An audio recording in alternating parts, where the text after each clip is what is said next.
Hi అండి, welcome to మన తెలుగింటి రుచులు. ఇవాళ ఈ వీడియోలో 1 కేజీ బోన్లెస్ చికెన్ తోటి చికెన్ పచ్చడిని ఏ విధంగా తయారు చేసుకోవాలో చూపిస్తానండి. చాలా రుచిగా ఉంటుంది. మీరు ఫస్ట్ టైం పెడుతున్నా సరే ఎలాంటి డౌట్ పడాల్సిన అవసరం లేదండి. హ్యాపీగా నేను చూపించిన ఈ కొలతలతోటి మీరు ట్రై చేయండి. పచ్చడి పాడయ్యే ఛాన్సే ఉండదు. టేస్ట్ కూడా అంతే కమ్మగా ఉంటుంది.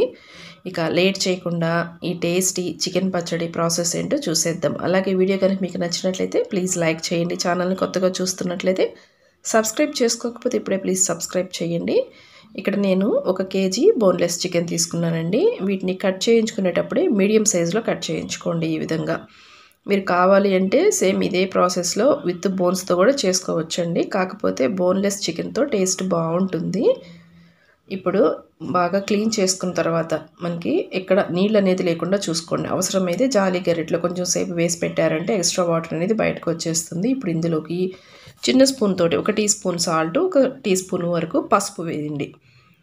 వేసిన పసుపు ఉప్పు ముక్కలకి బాగా పట్టించండి. ఇప్పుడు స్టవ్ మీద నాన్ స్టిక్ కడాయి కానీ లేదు అంటే అడుగు మందంగా ఉండే ఏదైనా ఒక గిన్నె స్టవ్ మీద పెట్టేసుకోండి. ఎలాంటి ఆయిల్ కానీ నీళ్లు కానీ వేయాల్సిన అవసరం లేదండి. డైరెక్ట్గా ఆ కడాయిలోకి మనం ఈ చికెన్ మొత్తాన్ని కూడా వేసేసుకొని మధ్యలో కలుపుకుంటూ లో టు మీడియం ఫ్లేమ్లో ఉడికించుకోవాలి. ఇలా 1 నిమిషం పాటు మనం గరిటెతోటి బాగా కలుపుకున్న తర్వాత ఈ చికెన్ గిన్నెకి అయితే మూత పెట్టేసుకోండి. మూత పెట్టేసి లో టు మీడియం ఫ్లేమ్లో ఉడికించుకుంటూ ఉండాలి. మధ్యలో మూత తీసి కలుపుకుంటూ ఉండండి. అడుగు పట్టేయకుండా ఉంటుంది. అలాగే మనం మూత పెట్టేసాం కాబట్టి చికెన్లో నుంచి వాటర్ అనేది రిలీజ్ అవుతుందండి. ఆ రిలీజ్ అయిన వాటర్తోనే చికెన్ మొత్తం కూడా మనము ఉడికించుకోవాలి. ఇలాగ బాగా మనకి సాఫ్ట్గా ఉడికేంత వరకు చక్కగా ఉడికించుకోండి. లాస్ట్లో మనకి వాటర్ అనేది ఉంటాయి కదా, సో ఆ టైంలో అయితే మూత తీసేసి చక్కగా ఉడికించుకోవాలి. మూత తీసేస్తే మనకి ఆవిరి మొత్తం అంటే వాటర్ అంతా కూడా మనకి ఇవాపరేట్ అయిపోతుంది. ఇలాగ పొడిగా అయ్యేంత వరకు అయితే చికెన్ని ఉడికించుకొని స్టవ్ ఆఫ్ చేసేసి పక్కన పెట్టండి.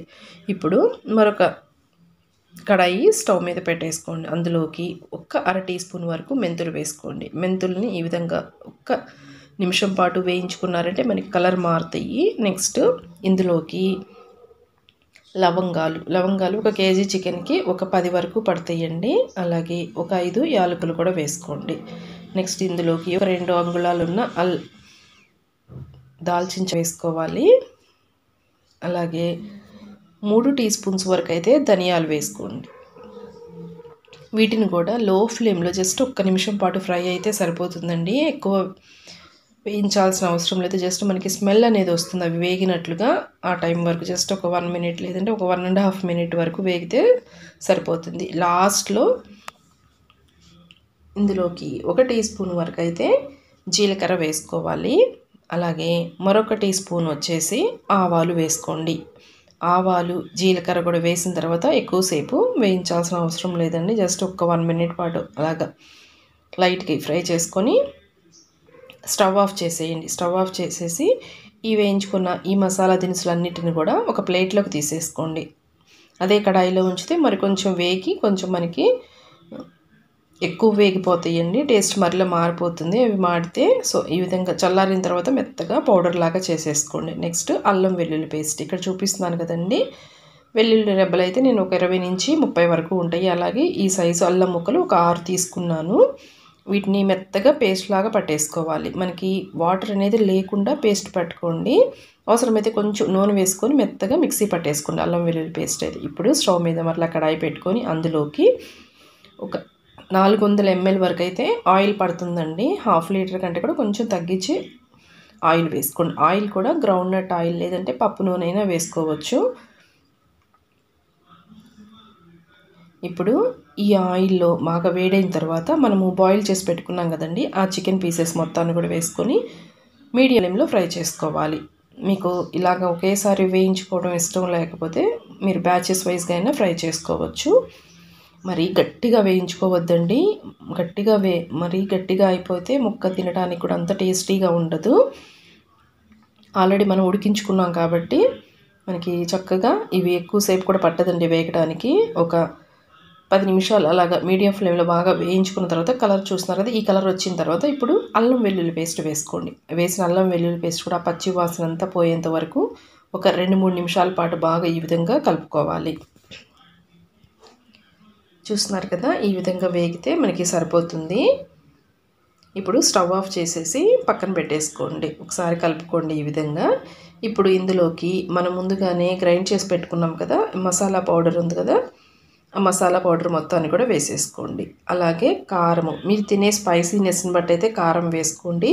ఇక్కడ నేను పట్టించిన కారం అండి, సో కొంచెం ఘాటు ఎక్కువ ఉంటుంది. నేనైతే ఈ స్పూన్ తోటి ఇక్కడ చూస్తున్నారు కదా, ఫుల్గా ఒక 4 టేబుల్ స్పూన్స్ వరకు అయితే కారం వేసుకుంటున్నాను.